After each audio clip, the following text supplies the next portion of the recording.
it's Antia Boyd and Boyd. And we're the creators of the Magnetize The Man Summit. So really excited for you to jump right into the next interview because we have created this for you to stop attracting emotionally unavailable men, overcome your trust issue, and so much more. So you attract that right man for you that makes you feel seen, cherished, and supported.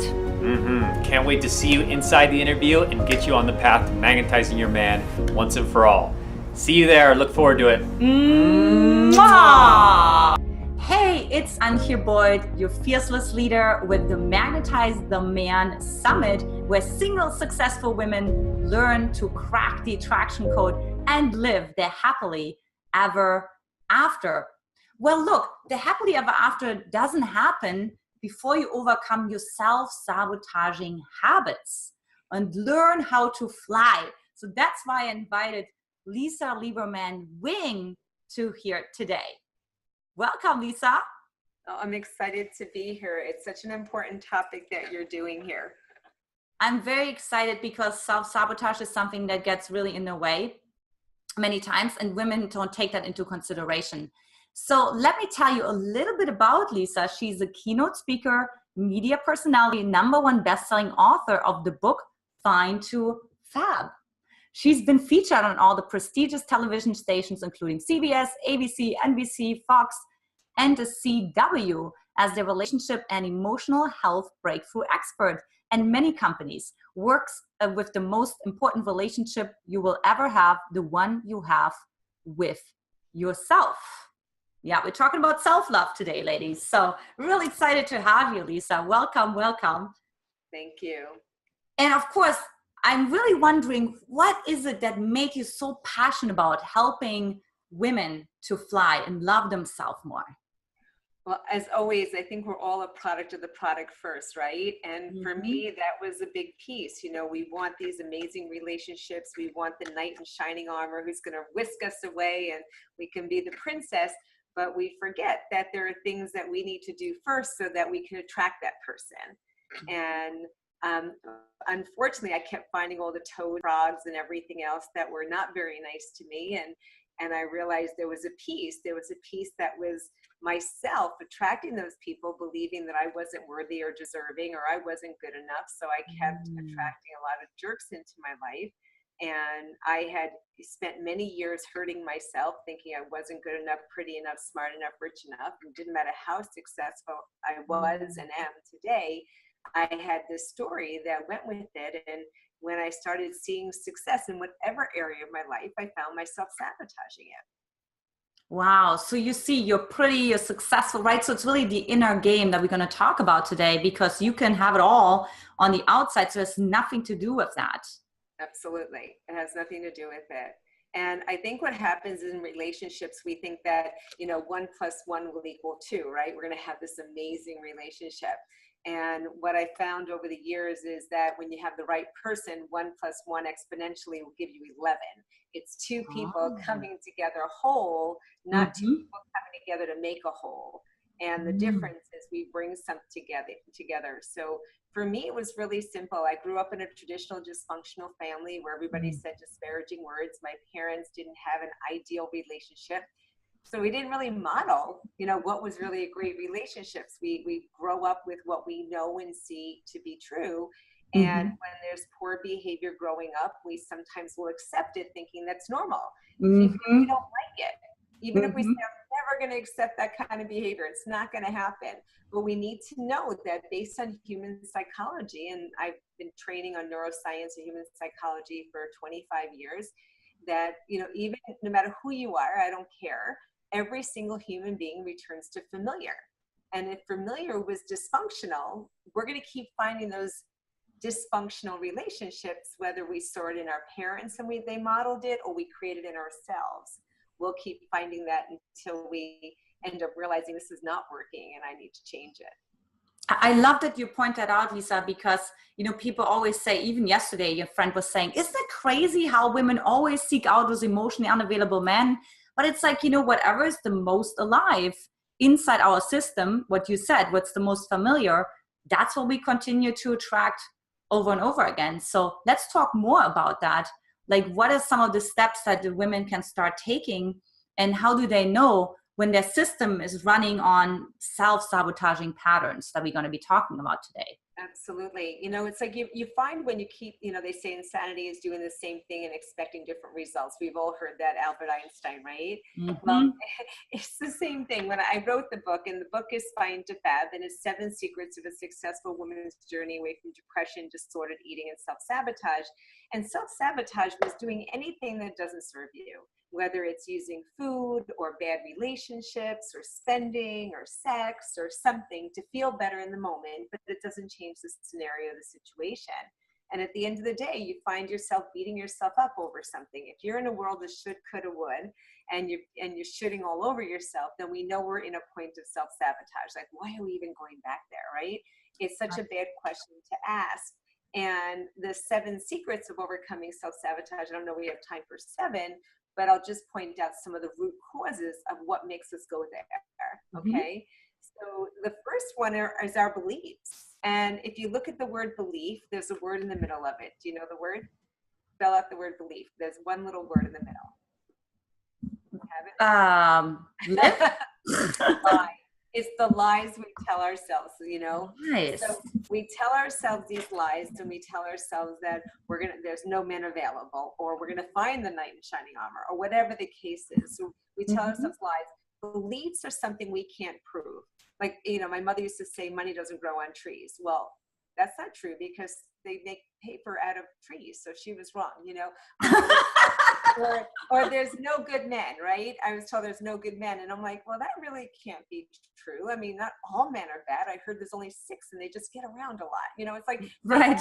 We're told with these beliefs. But think about the limiting beliefs you were told as you were growing up, knowing that 55% of your beliefs are formed by the time you're 5 years old by well-meaning teachers, preachers, guardians, and parents. Now you have 45% that are very shaky foundation. The other 55%, 45% are going to be based on that shaky foundation.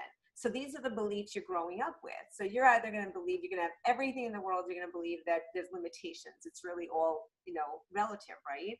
Yeah. So when we start realizing what we're telling ourselves, like you just said, what we put in focus, we'll find. So if that's what you keep believing, you'll keep finding that. And it really requires us understanding the root cause. Like if you think of our beliefs as a seed that was planted at an early age and it grew to be what it is today, there's something that you told yourself, not you personally, but that the women maybe that are watching told themselves that is getting in the way from finding the knight in shining armor. I remember I was growing up and my nickname by my dad, and I'll say this now, my dad and I have a great relationship today, but that's not what I grew up with. And my nickname by my dad was AH, and that stood for asshole. And I thought like princess would have been so much better than asshole, but that's what he used to call me. And, you know, here it's verbally abusive to do that to a young child, and and everything else. And I always wanted to be a princess. I just never was. I had to do the cooking and the cleaning and everything else. And I remember one day I said to somebody saying about being a princess, and they just thought like, you're just taken care of and whisked away and all these other great things. I said, that's not a princess to me. A princess to me is someone who, if I'm treated with respect and someone's really nice to me and they open a door and they close it and they honor me and they're communicating with me and they make me feel important. That's a princess. Like you don't have to buy me big gifts or anything else. Just treat me good, Yeah. Nicely, the way you'd want to be treated. Right. And the one thing that was interesting is she says, well, I want to be a princess. I said, well, the thing is, she wants to find a prince. And today I have one. And I'll say that I went through having a frog and I divorced the frog and I have a prince now for 20 years. But the one thing that was unique and what made it happen was I had to become the person I wanted to be before I found him. Not like I'll be that when I find him. And it's like, well, if you want to be a princess, then you need to be a princess. And it doesn't mean you don't do your own things. It means you need to be as respectful to yourself as you want other people to be respectful to you. You need to take care of yourself the way you want other people to take care of you. You need to love yourself. That's the fly you inferred before. That's the first love yourself. You need to learn to fly. Because here's the deal. You're not coming together as 1 + 1 = 11 if you're not whole. You need to be point where you can learn to love yourself imperfectly perfect. Not, you know, the thing that always gets me is women get together with somebody, right? And they get familiar and they feel that they're comfortable with the guy. And then what do a lot of women do? They'll start like, oh, you know, oh my God, I'm so fat, I'm ugly, I can't, you know, I don't want to be intimate, whatever the case is. And you're like, what do you think the guy's saying? Why did I pick her? Why? I must be stupid. She keeps telling me all the things that are wrong with her. Why am I with her? Instead of saying, you know, think about what this guy's thinking over time. He's got to keep reassuring, you know, honey, you're beautiful. You're amazing. You're the best thing in the world. She's like, no, don't you know? Don't you see how ugly I am? Don't you see how I'm fat or I'm this? And I'm like, well, why would someone want to be with that? Yeah. Yeah, absolutely. And it's really, you know, and then you hit like a day where the guy is maybe stressed from work, right? And he's like, you know what? Yeah, you're right. Right. And that makes it a self-fulfilling prophecy, right? Because we're all human. So you just keep being persistent in a negative way as well. And you're going to convince because you have more conviction, right? Whoever is the strongest frame is more convicting wins. Always. So even if it doesn't serve you. Absolutely. And it's unfortunate, but people will do that and they'll convince themselves how bad they are. And then they actually start convincing their mate or future mate what a bad choice they made. And it's like, well, I must be stupid to want to be with her. You know, I think one of the things that's important is that, you know, I always tell my clients, they come to me because they're successful in some ways, but not with themselves. And one of the things is like to learn to love the body you have, learn to love who you are. See, we're not going to do something nice for someone we don't like. Think about this. Yeah. You know, if I don't like me, I'm not going to choose healthy foods. I'm not going to exercise. I'm not going to drink plenty of water. I'm not going to take care of myself. I'm not going to put on my makeup and do my hair. We need to learn to like the person we are now, not when we get where we want to be. It's not, I'll like myself when I lose 10 pounds. I'll like myself when I find a guy. I'll like myself when. No, it's so counterintuitive. We have to love ourselves now so we attract that person. You know, one of the things when it comes to our beliefs, if we're going to lie to ourselves about other stuff, we might as well lie about good stuff, right? So I always tell everybody, you know, you need to every morning say 50 things that are great about you. When you show up at your personal best, what is amazing about you? And it's like, I'm fabulous, awesome, beautiful, I'm kind, I'm amazing, I'm strong, I'm sensational, I'm brilliant, I'm kind, I'm a leader. You know, all the things you say. I say it out loud, say it in your birthday suit. Realize that your body is made up of 80% water. And when you think about that, Dr. Emoto did a study years ago with water, and it showed that when you talk negative to the water, it calcified and it got corroded and died and cancerous. When you talk positive, it's beautiful and crystals. Your body's that. You need to talk positive to it so it flourishes and it wants to grow. And you'll attract. And you ever look at the women who sometimes you say, well, that woman doesn't have the best physical appearance, but my God, she's got the most handsome man. And you wonder why. It's because the woman is comfortable in her skin. She's happy that she is.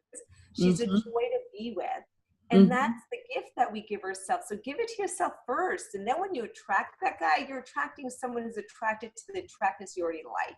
Not who you want to become, but who you are. Yeah, I love that so much, Lisa, that we also talked about that we're already lying to ourselves. So we might as well, and it's not even a lie, but in the beginning, how we perceive ourselves to be might not match that particular affirmation, right? So it might feel like a lie. So I love that. Hey, if you're lying already, might as well lie for your comfort, you know what I mean? For your benefit, you know, and for your comfort. So that's such a great distinction. Absolutely. And that's like the first part is our beliefs. The second is communication. It's the language that we're using. Like if we're saying negative things to ourselves, we're going to feel bad about ourselves. If we say positive things, we'll feel positive. So language is really important. If you say, I'm never going to find a guy, well, you're right.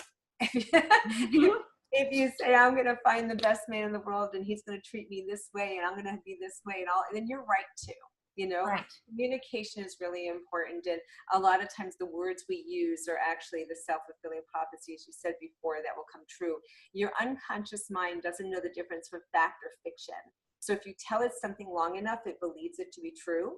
So its job is to do it faster and easier. So if you keep saying something negative, it's going to find ways to support it. So you want to make sure you give it a better job and you get it to fulfill what you want, not what you don't want. Absolutely. You know, and one thing is also, it shows you how the unconscious, where it's coming from, right? Like whatever word you use, it shows you the internal representation of that. So it's not just, you know, we might think, well, it doesn't matter if I say hate or love or whatever, right? But it's like, no, you don't understand. You're activating a whole field inside of you on an unconscious level that's way more than just one word. Absolutely, absolutely.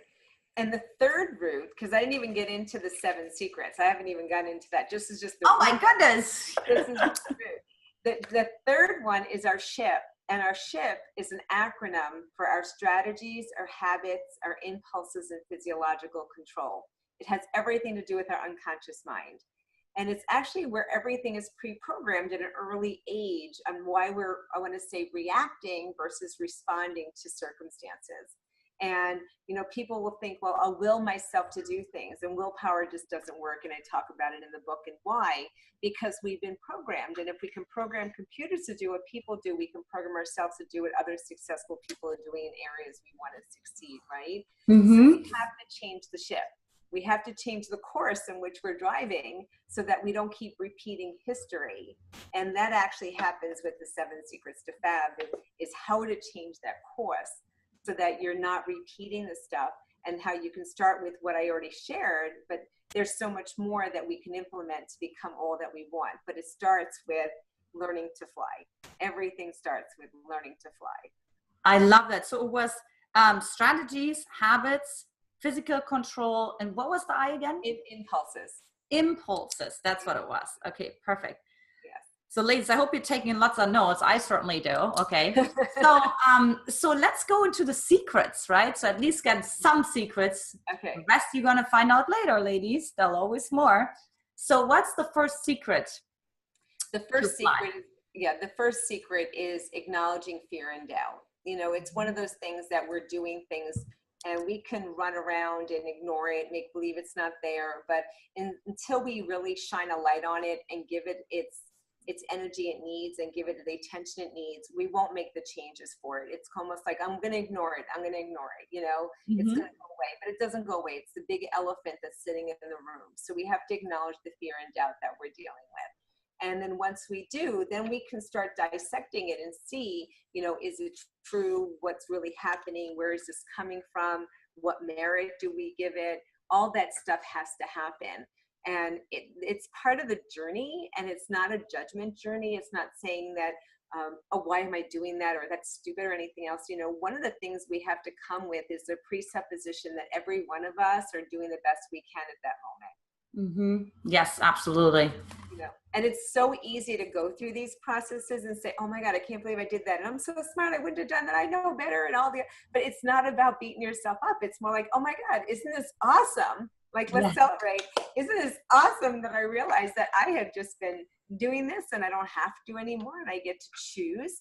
And, you know, that's an important piece. I always believe everything is a decision, and a decision means to put an end to any other options. So once we decide that we're going to take a look at this and we start acknowledging it, then we can choose to make changes. And then number 2 is taking inventory of life's lessons and beliefs.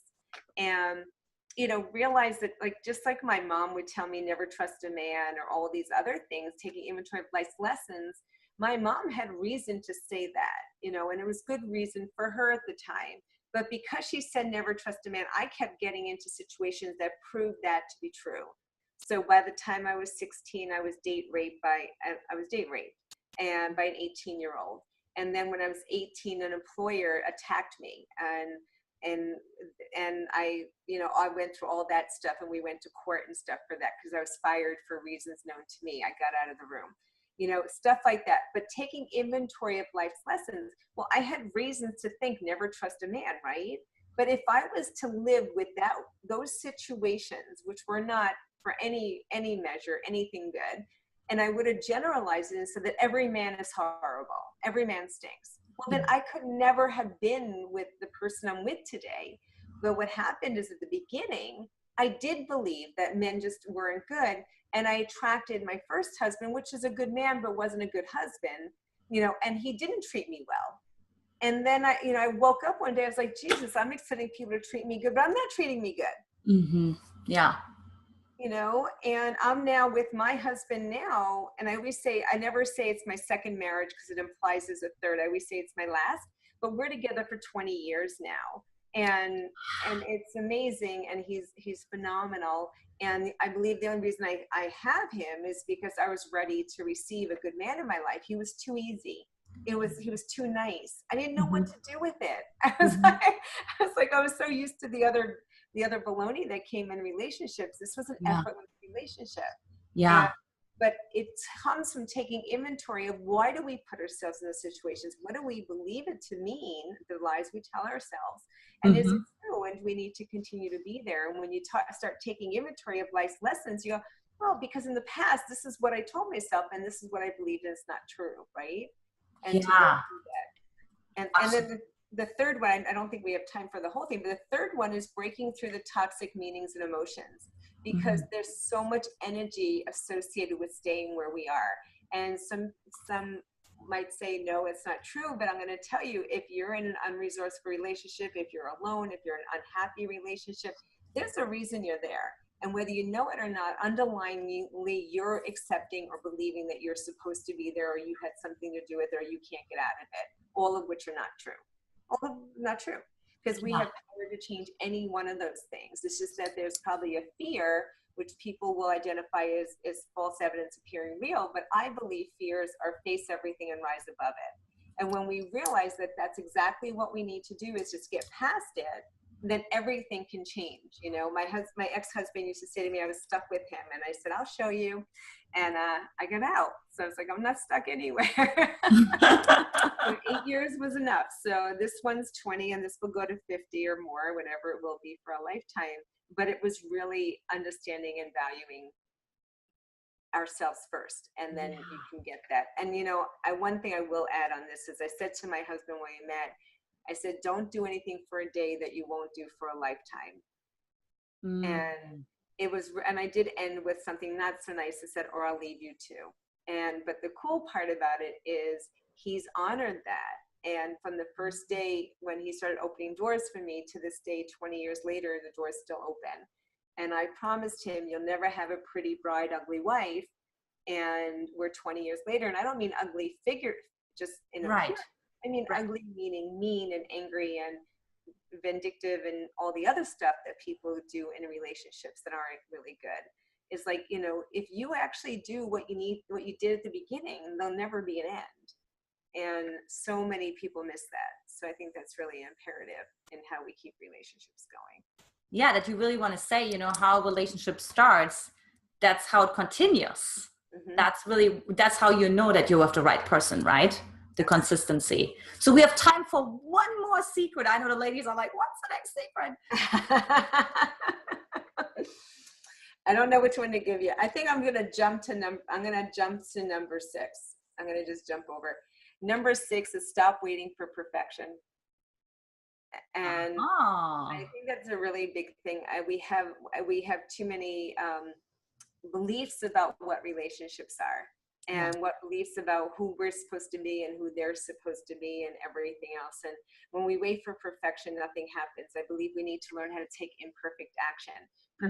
Perfection in the dictionary meant a finished product, something that was like at its best. Well, we're never finished products. I'm not. Are you? Yeah, right. It's like to say, you know, so stop waiting for perfection. I think it's about taking a lot of imperfect action. And my last one, though, is make peace, practice gratitude, and celebrate. I missed 3 in between. That's okay. But 2 in between. But the idea is really in making peace with everything in your life, good, bad, and different, that happened. And learning to come from a place of gratitude is super important. And the last thing is celebrate, because I think that when we're so hard on ourselves, I know that that was a difficult thing for me to learn, is to learn to celebrate. And here's what happens when we do. We get more good things coming into our life to celebrate. So it becomes part of a good model. And I love that, Lisa, because I think not enough women surround themselves with other women who really give them like the bragging rights, right? And just like, no, let's celebrate. Let's talk about how amazing your business is going or how happy you are in your relationship. Because as soon as somebody's not doing so great, we're automatically dimming our light because we don't want to make the other person, you know, they're like, well, they just went through a breakup, so I can't, like, you know, share my outrageous happiness. Right? I don't feel that way, but I used to. I understand. Yeah. I mean, that's what a lot of women have. So thank you for pointing that out. That's such a big distinction. So for the women who are like, first of all, what are all the other secrets? And I need to know so much more. And what was it with the ship? And, you know, what can they do to find out more about you, learn more about your work, Lisa? I think the easiest thing is if they want to learn all about the 7 secrets, I have a phenomenal webinar online, and you just go to the number 7, secretstofab.com. So it's just 7 secrets to fab.com. And you can watch the webinar and get the whole thing. And if you mention that you were on this after, there'll be an option to be able to get information with me. And you mention that we did this together and where it came from, I'll offer a free consultation to find out if and where you're at and if I can be of service. Also find me online on every kind of social media, whether it be Find to Fab or look for Lisa Lieberman Wang on Facebook, Twitter, LinkedIn, you name it. I'm everywhere. I love that. Yeah, and ladies, we'll have the link below. So like click on there so you don't have to worry about like having to write it down or anything like that. So you can find out about all the marvelous work that Lisa is doing. And Lisa, so at the end, now that we're at the end, what's like one of your favorite stories of one of your clients that you had with a wonderful woman and how she learned and how she changed? Oh God. Okay. Well, I don't want to say her name, not to break anonymity, but I had a woman come to me who I always thought was beautiful when I first met her. But when she had met me, she was a size 12. She didn't love herself. She was very hard on herself. She had years earlier had been sexually abused by a relative, and she had put the weight on to protect herself. And she was in a wonderful relationship with her husband, but it wasn't where it could have been because she was still holding back and protecting herself. And she had gone through my Find to Fab 10-week transformational program, and she really learned to fly. She took it literally, like literally. It was amazing. Not only her relationships, and she has all boys around her. She has all boys as children and boys as husband, like the whole family, all men. And she had a challenge around men, so it's really fun. And it turned out that she just learned to love herself so much. She released 6 dress sizes. She has an amazing relationship with her kids. She said it on video. She said it publicly. Her sex life is amazing now with him. So he's happy. She's happy. She actually started a business that she had never made any significant money her entire life. This woman's on track for 6 figures now. Wow. And 15 years, started her own business, never made more than a couple thousand a year, now on track for 6 figures because she took care of the most important person. And then, and it was really cool. So it all starts with us. You can aspire for anything you want, but the very first love you need is the one with yourself.